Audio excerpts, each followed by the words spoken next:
Hindi na iwasan ang disgrasya sa traslasyon. 4 pong nasawi sa kasagsagan ng traslasyon ngayong taon. Ang isa sa mga biktima nagulungan ng andas. Nakatutok si John Consulta.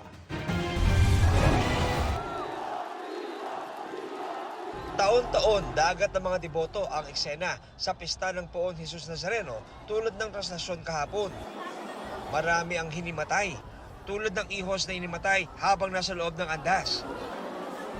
Sa tala ng National Capital Region Police Office o NCRPO, 4 ang nasawi sa traslasyon 2026.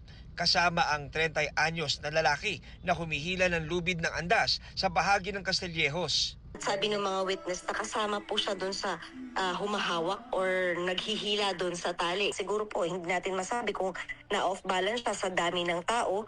So tumba po siya doon sa pavement, doon sa gilid at hindi na po napansin na siya po pala ay nadaanan na po ng andas. Ayon sa Jose Reyes Memorial Medical Center, sinubukan nilang i-revive ang lalaki pero binawian din ng buhay. Yan po talaga ang nadali po doon sa pasyente.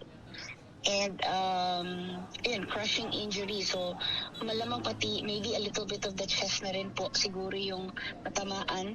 Kaya very damaged po yung katawan. Meron pong parang pasa na nakita dito sa may kanang bahagi ng katawan po. And then may mga bruising dito sa may tiyan. So mukhang talaga, nagulungan. And then flat na flat daw po yung tiyan. Kasi parang as if nadaanan ng something on top. Inatake naman sa puso ang 2 pang deboto. Sa 20 sugatan na isinugod sa JRRMMC, may ilang kailangang operahan.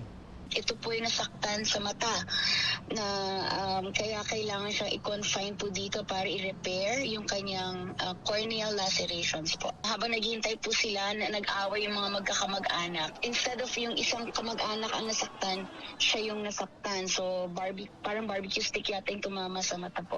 Meron tayong mga patients na nagkaroon ng sugat sa paa. Well, usually kasi they're barefoot naman sila. So, nawalan ng kuko, natanggalan ng big toe. Usually mga cases na tatanggalan ng mga digits sa paa. Sa tala ng DOH, 1,019 ang bilang ng mga debotong binigyan ng atensyong medikal.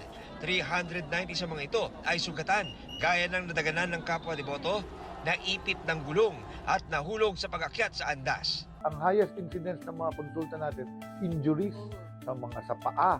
Pero nung bandang hapon, nung bandang kagabihan na, hilo na. So siguro sa pagod, sa haba nung prosesyon, kaya na mga nahihilo, nahihimatay, hindi makahinga, yung mga sugat sa paa. Kasi nakapaa sila dyan. Para sa GMA Integrated News, John Consulta, nakatutok 24 oras.